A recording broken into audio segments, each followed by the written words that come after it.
준영아, 너 편의점 개업했다며? 왜 말 안 했어? 아, 누나. 그냥 작은 구멍가게 수준인데요, 뭐. 무슨 소리야? 꿈은 크게 가져야지. 요셉도 봐봐. 꿈을 크게 꿨더니 이집트 총리도 하고 그러잖아. 네, 그랬죠. 아, 그나저나 이제 한 달 됐는데 진상 손님들 때문에 짜증나 죽겠어요. 진짜 화딱지 나서 못 해먹겠어요. 어머, 야. 자영업하는 사람들은 무엇보다 온유해야 되는 거야. 예수님도 마태복음에서 그러셨잖아. 온유한 자는 땅을 기업으로 받는다고. 자영업자들은 온유하게만 해도 장사가 기업되고 중소기업이 대기업되고 그러는 거야. 그렇겠죠?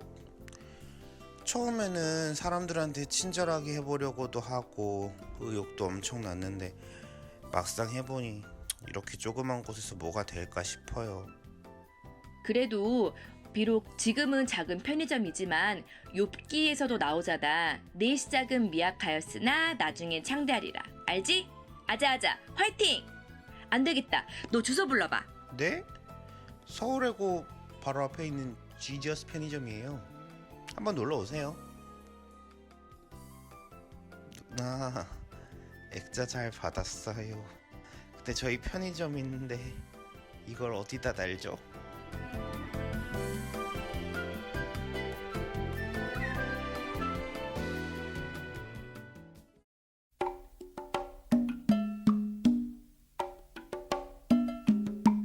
여기 박대리, 네, 부장님.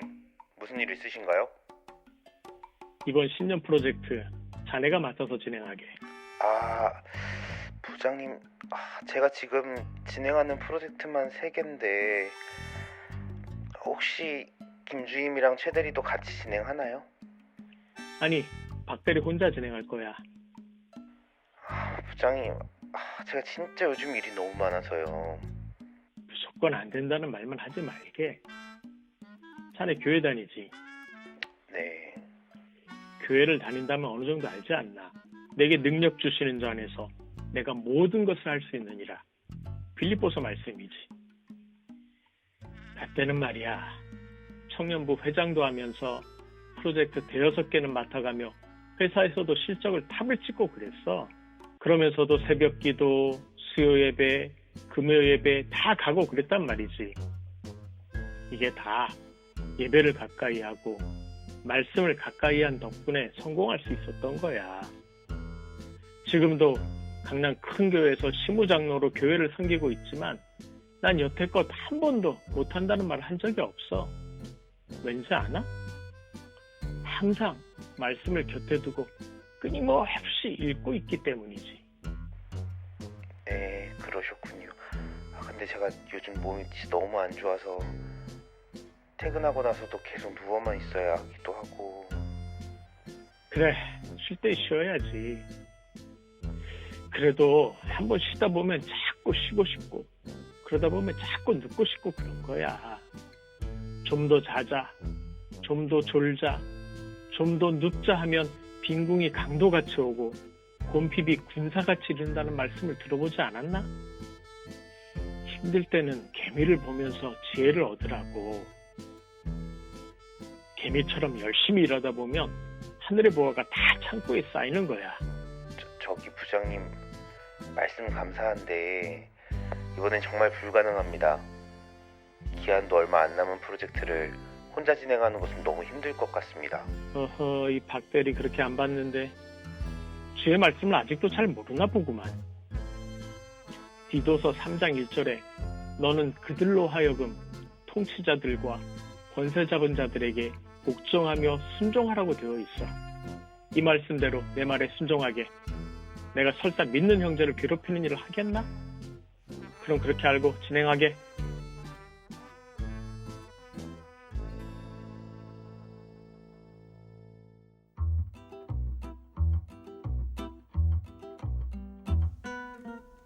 당신 이거 뭐야?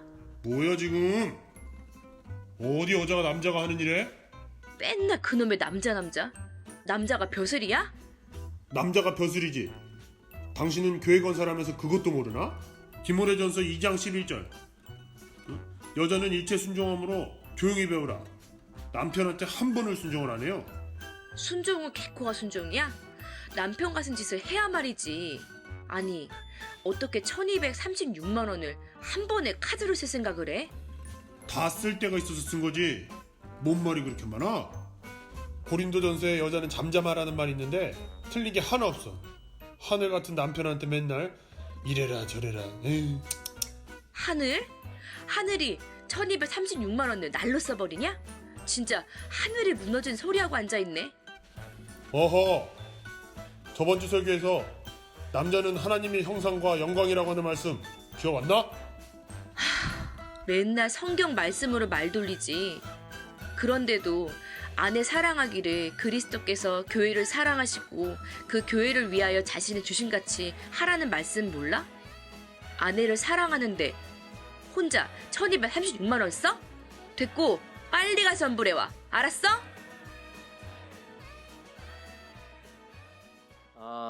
여러분들 어떠십니까? 이런 경험들이 있으신가요? 사실 저에게도 이런 경험이 있습니다. 20대 초반 그 청년 시절에 제가 작은 개척교회를 다녔을 때의 일입니다. 저에게 처음 복음을 알려주신 전도사님께서 이제 목사님이 되셔가지고 이 시대에 대안적 교회를 한번 세워보자 이래서 목사님의 여러 제자들이 모여가지고 교회를 함께 개척했습니다. 저도 이제 그 개척팀에 이제 합류가 됐었었죠. 제게는 너무 좋았던 전도사님께서 한 교회 이제 담임 목사님이 되시니까 저도 참 기대가 컸었습니다. 하지만 그 청년부 담당 전도사님이실 때는 잘 드러나지 않았던 그분의 여러 연약함들이 한 교회 담임 목사님이 되시니까 드러나기 시작했어요. 뭐 시간을 잘 지키시지 않는 그런 연약함이나 또 재정을 규모 있게 사용하지 못하시는 등의 목사님의 연약함이 드러나셔가지고 교회는 여러 가지 어려움들을 좀 겪었습니다. 뭐 한 예로 목사님이 예배 시간 자꾸 늦으시는 거예요.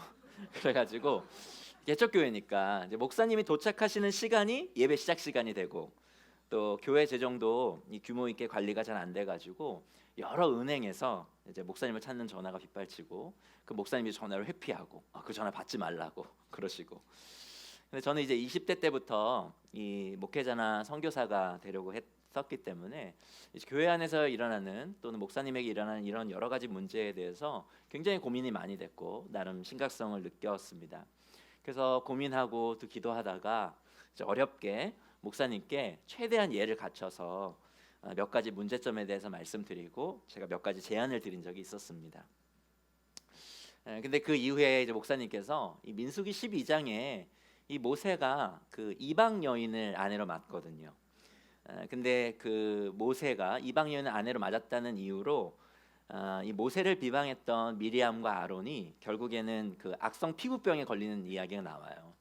근데 이 민수기 12장의 이 본문을 근거로 이 성경 구절을 근거로 이 목회자를 비방하는 것이 얼마나 위험한 일인지를 저에게 이제 목소리 높여서 말씀하셨고 이후에 이제 저를 향한 매 주일날 표적 설교가 주일마다 사실 계속 이어졌습니다. 급기야 저를 이제 교회를 분열시키는 이제 주동자로 그렇게 몰기까지 하셔가지고 저는 그 교회를 떠날 수밖에 없었습니다. 그리고 이후에 오게 된 교회가 나들목 교회였습니다. 사실 모든 설교가 중요하지만 오늘의 설교가 특히 중요한 것은 지난 주일에 우리가 살펴본 것처럼 만약에 성경이 하나님의 말씀으로서의 권위가 있다면 그 성경을 어떻게 해석하고 이해하는지는 매우 중요한 문제이기 때문에 그 주제를 다루고 있는 오늘의 설교는 매우 중요합니다. 기독교 신학의 역사는 성경 해석의 역사다라고 하는 말이 있을 정도로 성경 해석은 매우 중요한 주제예요. 왜냐하면은 이 성경을 잘못 해석하고 오용하면은 우리가 조금 전에 본 영상에서 본 것처럼 그래도 말씀으로 이렇게 싸우니까 은혜는 되죠. 우리가 조금 전에 본 영상처럼 또 제가 겪은 일처럼 자칫 파괴적인 종교적 폭력이 자행될 수 있기 때문에 이 성경을 어떻게 해석하는가는 굉장히 중요한 문제입니다.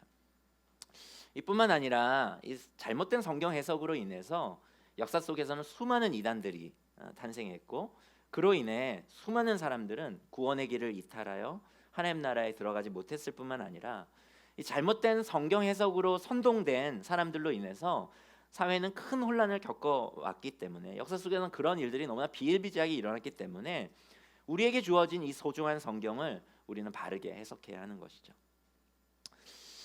그런데 이 성경을 우리가 바르게 해석하기 위해서는 세 가지의 전제에 대해 잘 이해할 필요가 있습니다. 첫째로 성경은 해석이 필요하다는 것이에요. 어쩌면 당연한 말처럼 들리겠지만은 이것은 아주 중요한 전제입니다. 제가 지난 주일에 그 성경은 세 가지 언어로 쓰여졌다고 했죠. 한국어와 우리 한글을 우리는 사용하잖아요. 그래서 우리에게 이 성경은 그렇기 때문에 언어적인 그 차이도 갖고 있는 책이 이 성경이죠. 그래서 언어적 차이 역시 무시할 수 없는 그런 해석학적인 갭과 차이이기 때문에 이 성경은 해석을 필요로 하는 거죠. 하나 예를 좀 제가 한번 들어볼게요.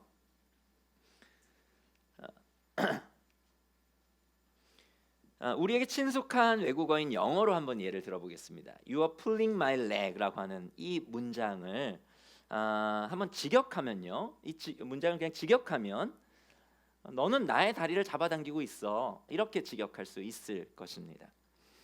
하지만 사실 이 문장의 원래 뜻은 너가 지금 나의 다리를 잡아당기고 있어, 이런 뜻이 아니라 이 문장의 원래 뜻은 농담하지 마, 너 농담하고 있는 거지? 이런 뜻입니다. 언어적인 이런 차이가 우리에게 해석에 어려움을 사실 주는 것이죠. 당연히 다른 언어로 쓰여진 성경 역시 우리에게 이런 해석의 숙제를 안겨주는 책입니다. 뿐만 아니라 지난 주일에 우리가 살펴본 것처럼 성경은 이 1500년이 훨씬 넘는 기간 동안 여러 문화와 사회 속에서 다양한 저자들에 의해서 쓰여졌다고 했습니다. 때문에 이 성경을 읽는 독자인 우리와 성경사에는 어마어마한 문화적인 또 사회적인 그런 차이가 존재합니다. 그렇기 때문에 성경을 바르게 이해하려면은 이런 문화적인 사회적인 차이도 고려를 해야 되고 그런 것들을 고려해서 해석을 해야 한다라고 하는 것이죠. 역시 하나의 예를 들어볼까요? 우리 열왕기하 2장 9절의 말씀을 같이 한번 읽어보겠습니다.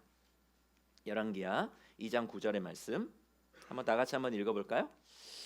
열왕기하에 보면은 그 엘리야라고 하는 아주 유명한 선지자가 나옵니다. 그리고 그의 제자인 엘리사가 나오죠.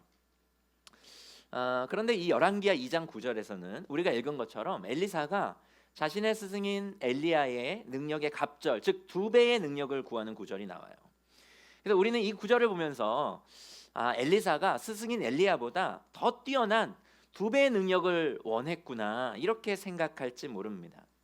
하지만 다른 성경 구절을 참고하고 그리고 당시 히브리 문화에 대한 이해가 조금 있으면, 또는 우리가 아까 아이들과 함께하는 예배를 잘 들었으면 이 구절이 조금 다르게 해석이 됩니다.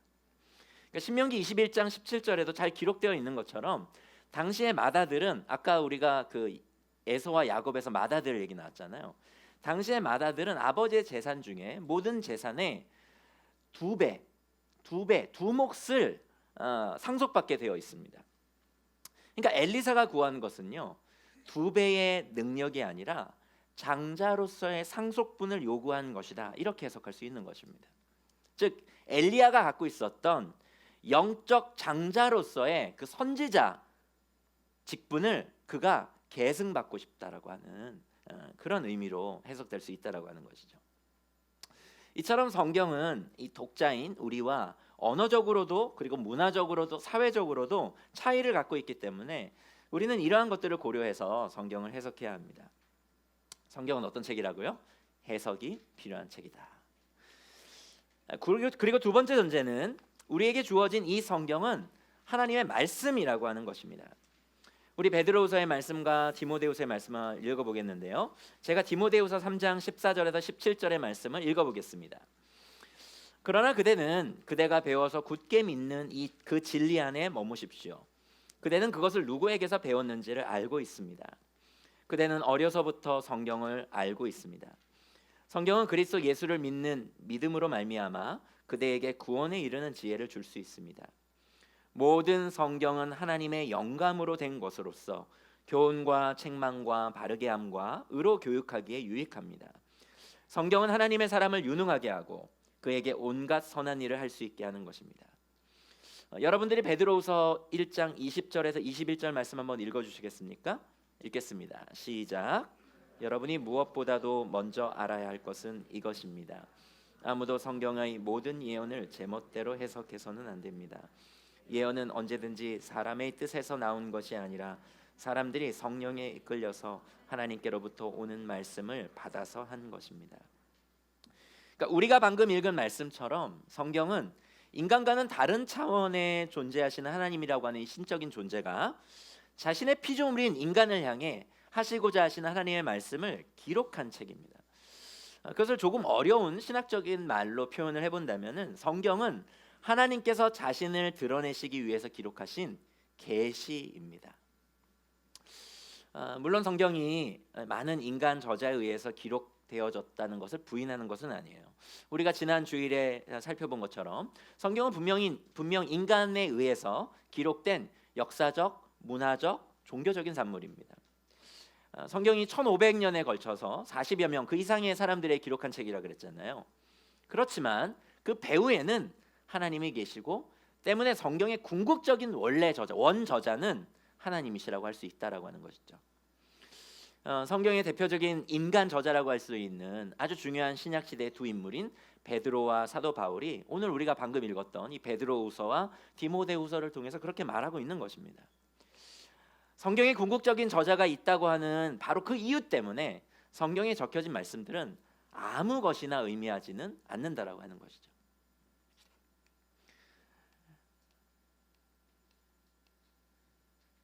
네.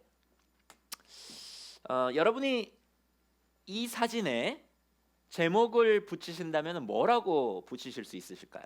한번 이 사진 작품에 여러분 제목을 한번 붙여 보시겠어요? 뭐 같아요 이게? 안전망. 뭐 같습니까?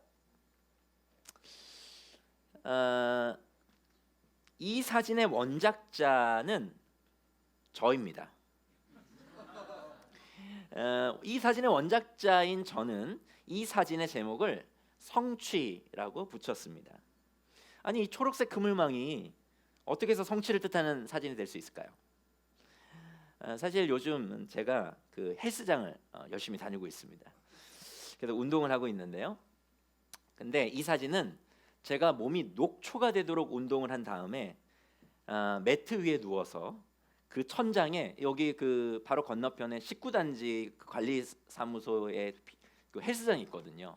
거기가 지하 헬스장인데 헬스장이 조금 열악합니다. 지하 아마 창고를 개조해가지고 만들어서 좀 깊어요. 그래가지고 천장이 계속 높고 이러니까 아마 그 천장에 이런 그물망을 이렇게 만들어 놓은 것 같습니다.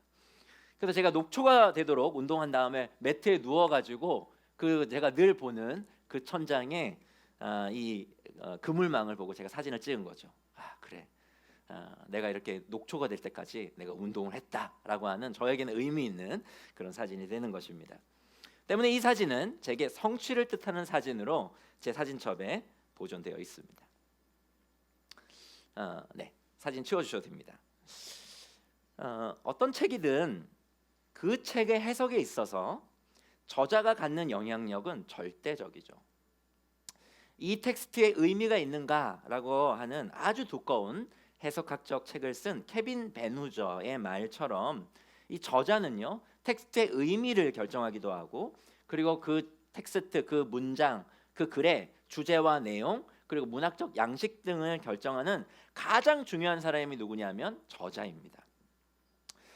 그렇기 때문에 성경을 해석함에 있어서도 성경의 궁극적 저자이신 하나님을 의식하는 것은 그분의 의도를 염두에 두는 것은 아주 중요한 해석학적 전제가 되는 것이죠. 성경은 원저자 되시는 하나님의 분명한 목적과 통제 속에서 기록되어져서 긴 역사 속에서 정경으로 묶여서 오늘 우리의 손에 주어졌기 때문에 이 성경 해석자인 우리는 이 하나님, 원저자 되신 하나님의 의도를 잘 염두에 두어야 합니다. 때문에 유명한 종교개혁자 칼빈도요 이렇게 말했어요.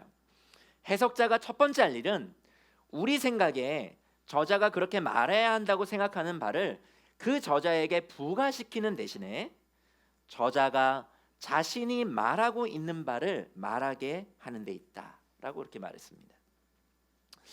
사실 이 책임이 가장 큰 사람은 바로 저와 같은 설교자입니다. 설교자는 성경의 저자이신 하나님께서 그 성경 본문을 통해 말씀하시고자 하시는 그 메시지를 잘 전달해야 하는 아주 중요한 책임을 맡은 사람이기 때문에 그렇습니다. 그래서 저와 같은 이 설교자들은 성경을 해석하는 여러 전문적인 그런 훈련과 교육을 받아요. 왜냐하면 성경을 바르게 해석하는 책임이 설교자에게 있기 때문에 그렇습니다. 그렇다면 성경은 저와 같은 전문 사역자들, 목사들만 해석할 수 있을까요? 그렇지 않습니다. 그것이 바로 세 번째 전제예요. 세 번째 전제는 성경은 누구나 해석할 수 있다는 것입니다. 이것이 우리 개신교에서는 굉장히 중요한 원칙입니다. 제가 지난 주일에도 나눴지만은 이 로마 카톨릭에서는 이 성경 해석권이 누구에게 있습니까? 교황에게 있습니다. 사제들에게만 이 성경을 해석하고 하나님의 말씀을 나누는 그러한 특권들이 있죠. 책임이 있습니다. 하지만 종교개혁자들은요, 모든 성도들이 하나님의 말씀을 읽도록 우리가 지난주에 살펴본 것처럼 성경을 성도들이 읽을 수 있는 모국어로 번역했을 뿐만 아니라 성경 말씀을 성도 스스로가 해석할 수 있다고 주장했어요. 당시로서는 굉장히 파격적인 주장입니다. 혁명적인 주장이에요. 왜냐하면 성경은 문화적으로, 언어적으로, 사회적인 갭이 있습니다. 그래서 해석이 필요하긴 하지만은 성경은 글을 읽을 수 있는 누구나 큰 어려움 없이 이해할 수 있도록 적혀졌기 때문에, 즉 글을 읽을 수 있는 사람은 누구나 성경 전체에 흐르고 있는 큰 사상적인 흐름은 누구나 파악할 수 있다라고 우리 종교개혁자들은 생각했다는 것이죠. 이것을 16세기 종교개혁자들은 성경의 명료성이라고 하는 개념으로 표현했습니다. 성경의 명료성. 물론 이 성경의 명료성이라고 하는 이 개념이 성경의 모든 부분을 우리 모두가 아주 명료하게 해석할 수 있고, 때문에 모든 성경은 난해함 없이 쉽게 해석할 수 있다는 뜻은 아니에요. 그러니까 성경 어떤 부분은 여러분이 잘 아는 것처럼 해석하기가 아주 난해하기도 하고, 저도 성경의 많은 부분을 지금 한 20년이 넘게 성경을 봤지만 여전히 저의 지식으로 풀기 어려운 그런 성경의 부분들이 있습니다. 그런 부분이 분명 존재해요. 그래서 하나님께서는 교회 안에 성경을 잘 가르칠 수 있는 사람들에게 은사와 사역을 주셔서 성도들이 성경을 보다 잘 해석하고 이해할 수 있도록 하셨습니다. 우리 고린도전서 12장 28절을 우리 자매님들이 한번 읽어주시겠어요? 우리 자매님들이 한번 읽어주겠습니다. 읽겠습니다. 시작. 하나님께서 교회 안에 몇몇 일꾼을 세우셨습니다.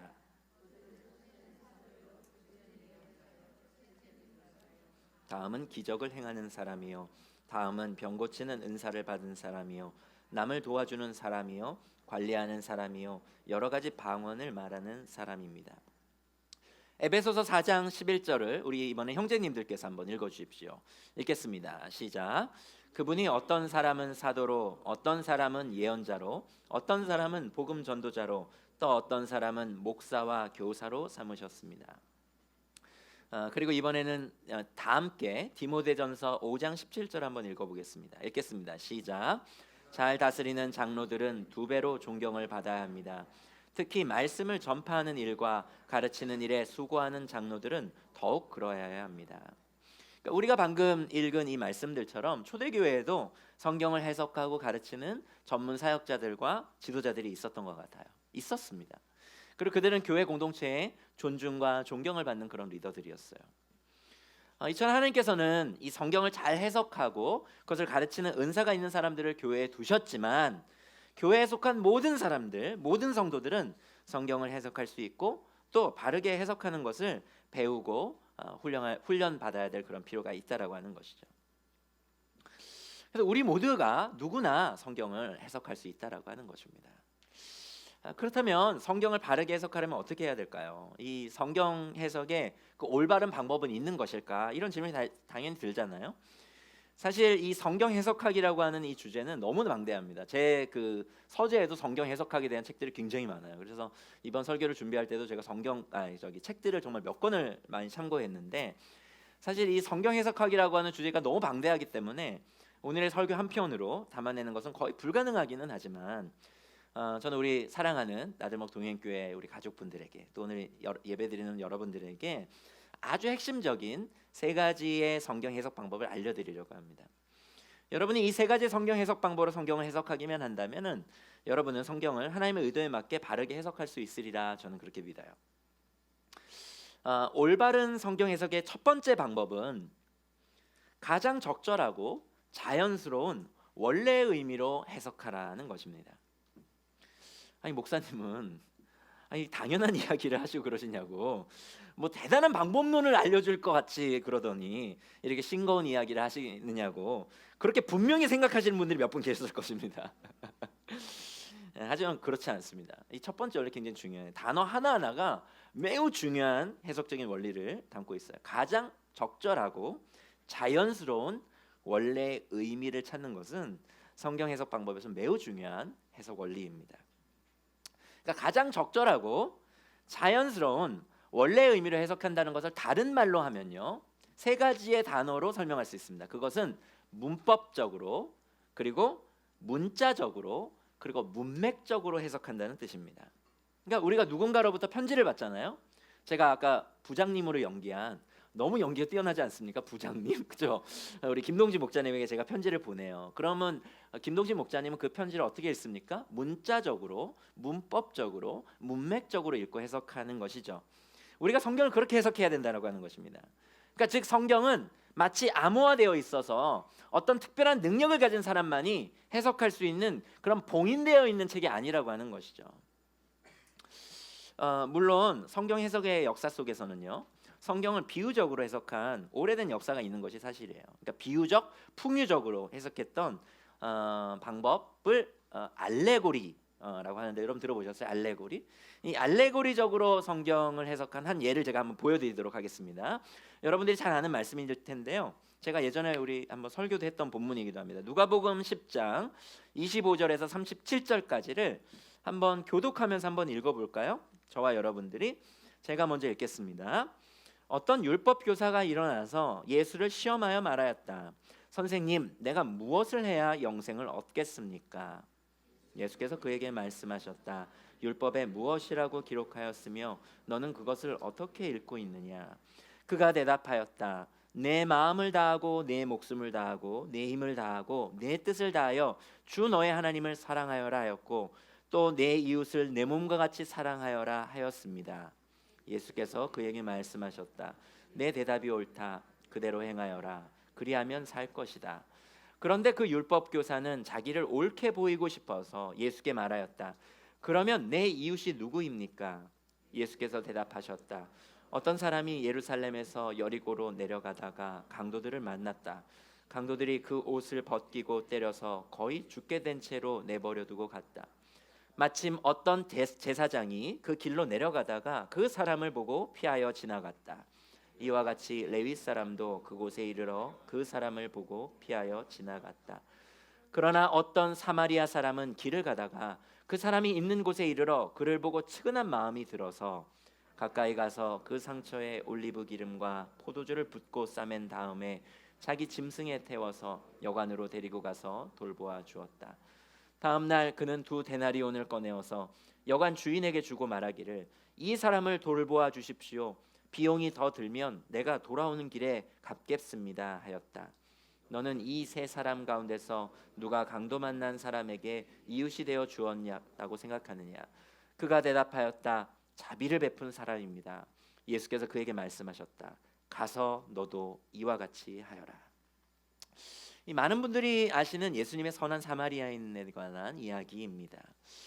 이 가르침 안에는 보다 깊고 풍성한 가르침들이 많이 있습니다만은 이 이야기의 문자적, 문법적, 문맥적 방법으로 해석한 중심 메시지는 도저히 이웃으로 여길 수 없는 이방인들 혹은 그와 같은 자들을 구체적이고 실천적인 사랑으로 사랑하라라고 하는 그런 가르침이라고 할 수 있겠습니다.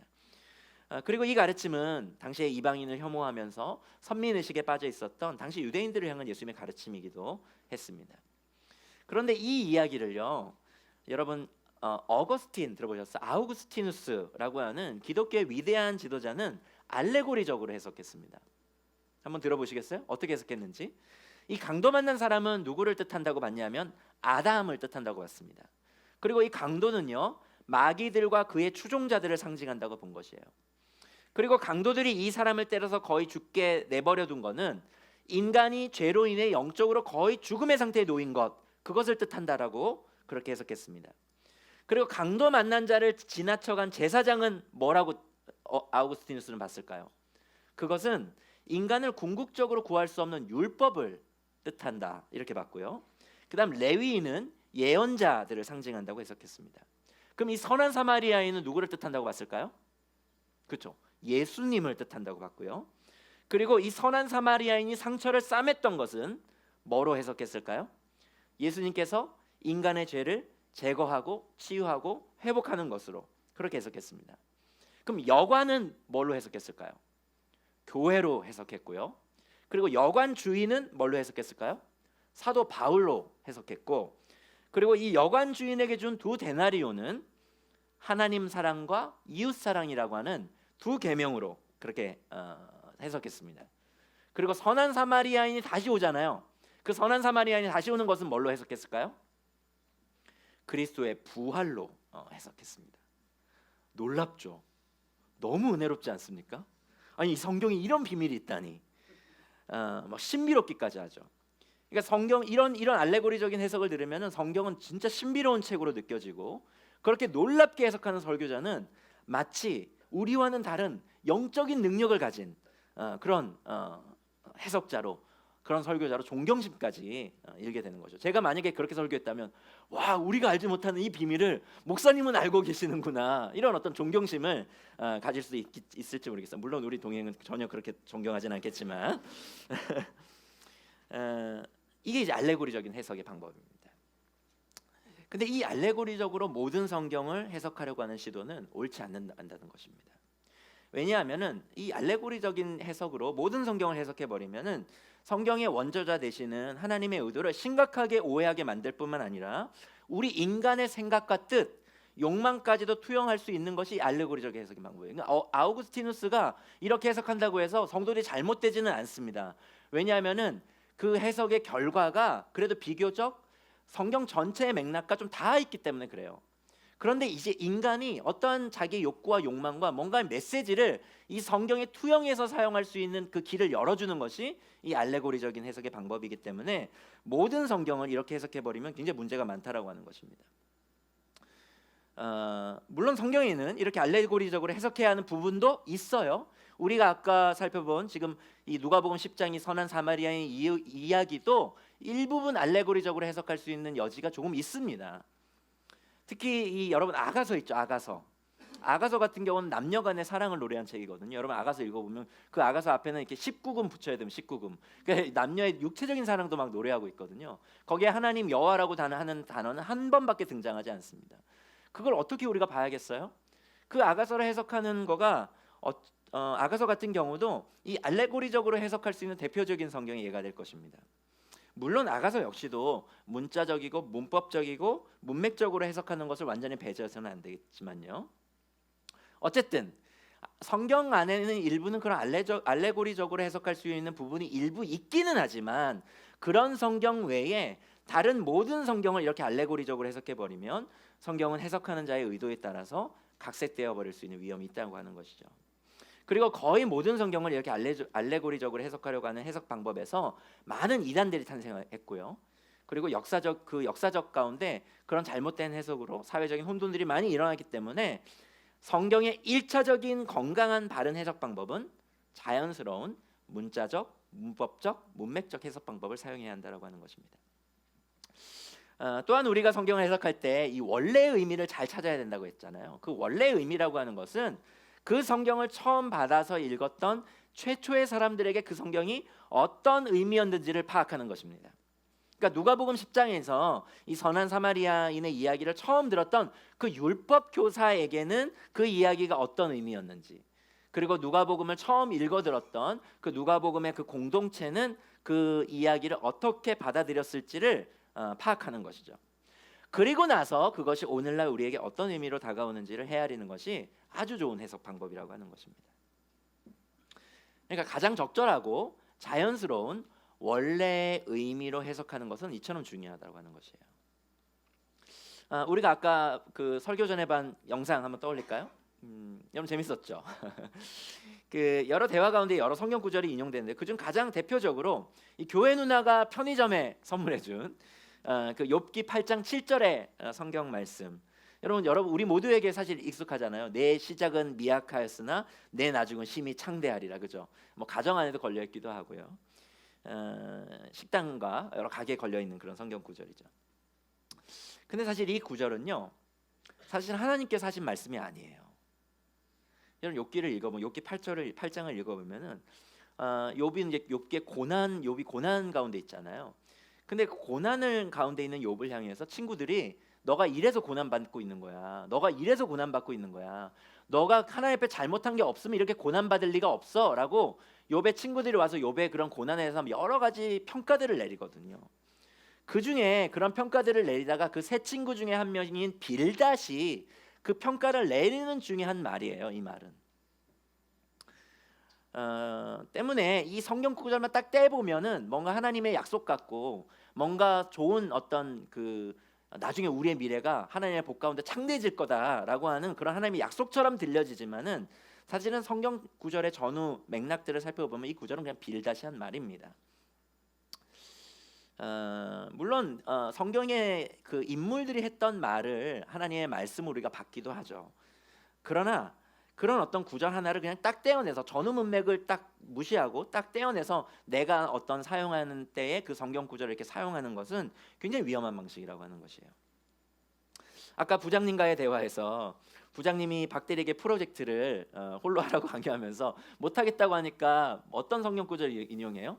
내게 능력 주시는 자 안에서 내가 모든 것을 할 수 있느니라. 그 빌립보서 4장 13절을 인용하잖아요. 저도 제가 고3 때인가요? 그 교회를 막 다니기 시작했을 때 그 성경 구절을 제 책상 앞에 붙여놨던 것을 기억을 하는데 사실 이 구절도 마찬가지입니다. 이 구절도 하나님 안에서 모든 것을 할 수 있다는 초긍정주의의 말씀이 아니에요. 이 구절의 전후 문맥을 살피면은 이 구절은 바울이 감옥에서 빌립보 교회에게 성도들에게 쓴 편지거든요. 근데 이 구절의 전후 맥락 이렇게 보면은 바울이 내가 궁핍에 처할 줄도 알고 되게 가난하고 감옥에 갇혀서 고난 가운데에서 내가 자족하기를 배웠다. 그래서 내게 능력자 내가 모든 걸 할 수 있다는 건 뭐예요? 내가 이 궁핍방 가운데서도 하나님을 바라보고 신뢰하고 감사할 수 있는 그 비결을 배웠다라고 하는 바울의 고난 가운데 고백이에요. 근데 이 한국교회 성도들은 이 구절을 초긍정주의나 성공주의의 어떤 대표적인 표어로 그렇게 사용하고 있다라고 하는 것이죠. 이러한 잘못된 성경 해석을 피하기 위해서 우리는 성경 전체의 큰 사상을 이해해야 합니다. 그러니까 성경은 오랜 시대 속에서 다양한 저자들에 의해서 쓰여지긴 했지만은 궁극적 저자이신 하나님에 의한 영감에 의해 쓰여졌기 때문에 매우 놀라운 통일성을 갖고 있는 책이거든요. 때문에 성경은 하나의 거대한 거대 서사, 큰 이야기를 담고 있는 책이에요. 그래서 우리는 성경을 이런 거대 서사, 큰 이야기 속에서 성경의 각 부분을 봐야 하고 그리고 해석해야 한다라고 하는 것입니다. 그래야만 이단처럼 잘못된 교리를 믿는 어리석음을 피할 수 있어요. 많은 이단들은 이 성경의 전체 맥락과 사상은 무시하고요, 부분적으로 성경을 취사 선택합니다. 그래서 자신들이 원하는 교리를 구성하는 소재로 근거로만 그냥 한 구절 두 구절을 그렇게 사용하고 있기 때문에 그 구절만 따라서 이렇게 가다 보면은 얼핏 대단한 어떤 것을 이야기하는 것처럼 보이고 이단이 주장하고 있는 그 사상들이 뭔가 성경이 지지하고 있다고 느껴지기도 하지만 성경 전체를 잘 알고 있는 사람들에게는 그 성경 구절들을 이렇게 그냥 부분적으로 인용하는 것을 보면 그건 말도 안 되는 주장이다. 그 성경 구절은 그렇게 사용하면 안 돼. 이렇게 쉽게 분별이 된다라고 하는 것이죠. 무엇보다 성경은 이 하나님 나라에 관한 이야기를 담고 있기 때문에 하나님 나라의 관점으로 성경을 읽고 해석하는 것은 우리를 안전한 해석의 길로 인도하는 아주 좋은 방법입니다. 이에 대해서 2018년 11월에 김영곤 목사님께서 이 나들목 교회에서 한번 설교를 하셨기 때문에 제가 여기에서 자세하게 나누지는 않겠습니다. 그 설교를 그 나들목 네트워크 홈페이지에 들어가면 여러분 들어보실 수 있거든요. 관심 있으신 분 한번 거기 가서 들어보셨으면 좋겠고, 제가 그 내용을 간략하게 설명하고 넘어가도록 할게요. 그 사진 다음 그 PPT를 한번 좀 틀어봐 주시겠어요? 하나님 나라 복음으로 성경을 해석한다는 것, 그러니까 하나님 나라의 거대 서사로 성경을 읽는다는 것은 이런 겁니다. 성경이 크게 7개의 챕터로 구성되어 있다라고 보는 것이에요. 첫째는 하나님께서 이 세상을 창조하셨다는 것이고, 둘째는 하나님에 의해서 지음받은 인간이 자기 중심적인 죄로 인해서 타락하고 결국 세상이 깨어졌다는 것, 그리고 셋째로는 타락한 세상을 회복하시기 위해서 아브라함이라고 하는 한 사람, 그리고 이스라엘이라고 하는 한 나라를 택하셨다고 하는 것입니다. 그래서 첫 번째 챕터에서 세 번째 챕터까지는 구약에 대한 이야기고, 그리고 네 번째 챕터 이제 신약으로 넘어가서는 그렇기 때문에 이 세상을 회복하기 위해서 하나님께서는 메시아 예수를 이 땅에 보내셨고, 다섯 번째 챕터로 그 예수를 따르는 교회가 세워져서 하나님 나라가 역사 속에서 놀랍게 확장되어졌으며, 마지막 일곱 번째에는 그 하나님 나라가 완성되었다라고 하는 것이에요. 그리고 완성되기 전에 교회로서 오늘을 사는 우리가 그 거대한 이야기 속에 포함되어 있다, 이렇게 보는 것입니다. 그래서 우리는 이 거대 서사 속에서 우리가 마주한 성경을 해석해야만 하고, 또 우리의 삶 역시 그 성경에 비추어서 해석해내게 된다는 것이에요. 이것이 성경 해석의 방법의 두 번째 방법인 하나님 나라 복음으로 해석하기라고 하는 것입니다. 그리고 올바른 성경 해석의 마지막 방법은 공동체와 함께 해석하는 것입니다. 이 공동체와 함께 성경을 해석한다는 것이 우리에게는 매우 낯선 방식일지 모르겠습니다. 특히 인격적 관계가 거의 사라져버리고 분절되어 버려서 이 각 개인주의적으로 신앙생활을 하는 오늘날 많은 한국교회 성도들에게는 이 성경 해석의 주체가 각 개인이지 어떤 공동체가 아니라고 생각할 것입니다. 하지만 사실 모든 성경은요, 공동체에게 주어졌습니다. 그래서 신약 성경의 이름들이 거의 대부분 어떤 이름들이에요? 거의 교회들의 이름들이에요. 그러니까 우리가 아까 봤던 에베소서는 에베소 교회를 위해 쓰여진 성경이고, 빌립보서는 빌립보 교회를 위해 쓰여진 성경입니다. 아니 근데 목사님, 성경 가운데는 사람의 이름만 있는 것도 있거든요. 예를 들면 디모데 전후서, 맞아요. 디모데 전후서와 같이 각 사람의 이름으로 성경이 된 경우도 있습니다. 그러니까 받는 수신자의 이름으로 된 성경이 뭐 디모데 전후서, 디도서 이런 거고, 발신자의 이름으로 쓰여진 거가 뭐 베드로 전후서, 야고보서 이런 겁니다.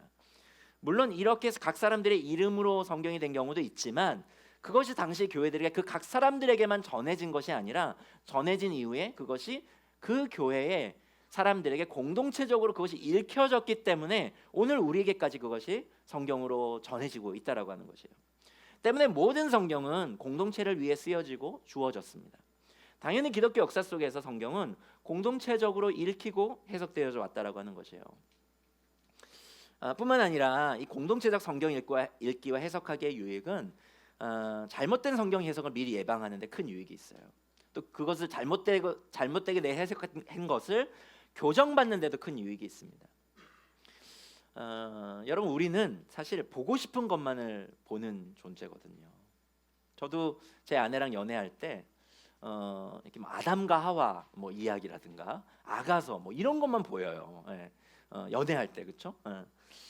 그 제가 청년부 사역할 때 많은 청년들이 실제로 정말 많은 청년들이 제게 성경 구절 이렇게 들이밀면서, 자기가 묵상하거나 성경 구절 들이면서 저한테 뭐라고 했는지 아세요? 목사님, 하나님께서 제게 이 자매와 결혼하라고 하신 것 같아요. 이런 얘기들을 많이 들었습니다. 제가 지금 세월이 많이 흘렀잖아요. 그 청년들이 지금 누구와 결혼해서 사시는지 아십니까? 대부분 그때 그 자매가 아니에요. 대부분 그때 그 자매가 아닙니다. 20세기 유명한 대표적 철학자인 비트겐슈타인이 이런 말을 했어요. 자신을 속이지 않는 것보다 더 어려운 일은 없다, 이런 얘기를 했습니다. 때문에 우리는 성경을 함께 해석해주는 공동체가 필요합니다. 그 성경을 해석하는 우리의 동기와 목적을 점검해주고 바른 방향으로 해석해 가도록 그렇게 협력해주는 해석 공동체가 필요해요. 우리는 그렇게 공동체적으로 함께 성경을 읽고 해석하면서 우리가 사는 세상을 또 더불어 함께 또 해석할 수도 있습니다. 나아가 우리의 삶까지도 같이 해석할 수가 있게 되죠. 그런 의미에서 우리가 가정교회에서 매주 함께하는 삶으로 말씀 읽기는 매우 소중한 시간인 것 같습니다. 그 시간을 통해서 우리는 성경을 공동체적으로 함께 해석하는 작업을 은연중에 함께하는 것입니다. 그렇게 함께 성경을 읽고 해석하면서 우리가 사는 세상과 서로의 삶을 우린 더불어 그렇게 함께 해석하는 것이죠.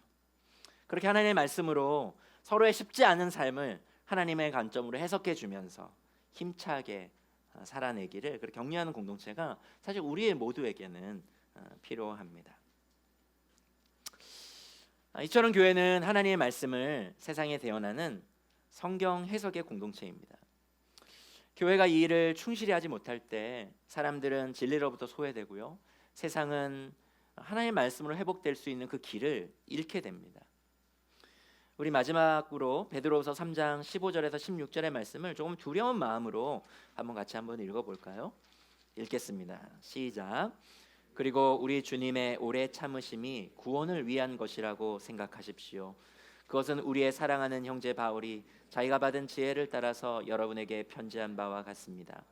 바울은 모든 편지에서 이런 것을 두고 말하고 있는데 그 가운데는 알기 어려운 것이 덜어 있어서 무식하거나 믿음이 굳세지 못한 사람은 다른 성경을 잘못 해석하듯이 그것을 잘못 해석해서 마침내 스스로 파멸에 이르고 말 것입니다. 성경은 하나님의 말씀으로 우리에게 주어졌습니다. 교회는 이 성경을 바르게 해석하는 성경 해석 공동체로서의 책임과 사명을 갖고 있어요. 때문에 교회된 우리는 바른 성경 해석 방법을 이해하고 그로 인해서 성경을 바르게 해석하도록 애써야 할 것입니다. 아무리 화려하고 웅장한 예배당 건물에서 감동적으로 선포되는 설교라 할지라도 우리는 그것이 성경에 근거하고 있지 않고 예수께서 가르치신 하나님 나라의 복음에 부합하지 않고 있다면 그러한 거짓에 대하여 마땅히 저항하고 거부해야 할 것입니다. 이를 위해 교회된 우리는 성경을 읽고 연구하고 묵상하는 일을 게을리해서는 안 돼요. 그것은 저에게만 있는 책임이 아닙니다. 여러분에게도 있어요. 여러분, 나들목 동행교회가 세상에서 가장 많은 사람들이 모이는 교회, 세상에서 가장 좋은 예배당을 가진 교회, 가장 많은 돈과 힘을 가진 교회가 될 수 있을 거라고 여러분 믿으십니까? 그런 교회가 될 수 없을지는 모르지만 거의 될 리가 없다고 생각합니다. 아멘이시죠? 아멘입니다. 하지만 하나님의 의도를 가장 잘 헤아리며 성경을 바르게 해석해서 이 시대에 하나님의 말씀을 온전히 선포하며 전하는 위대한 성경 해석의 공동체가 될 수는 있을 것입니다. 우리 나들목 동행교회가 그런 야무진 꿈을 함께 꿨으면 좋겠어요. 여러분, 그 꿈을 함께 꾸시겠습니까? 2월 한 달 동안 하나님의 말씀에 대해서 배우면서 그냥 설교를 듣는 것으로만 여러분 멈추지 마시고 그 성경을 정말 사랑하고 가까이 하고 그 성경을 바르게 올바로 해석하기 위해서 하나님의 말씀을 정말 하나님의 의도대로 읽어내고자 애쓰는 우리 모두가 되었으면 좋겠습니다. 우리 시간 오늘 주신 말씀을 다시 곱씹어 보면서 우리 1분 정도 침묵을 함께 기도하시겠습니다.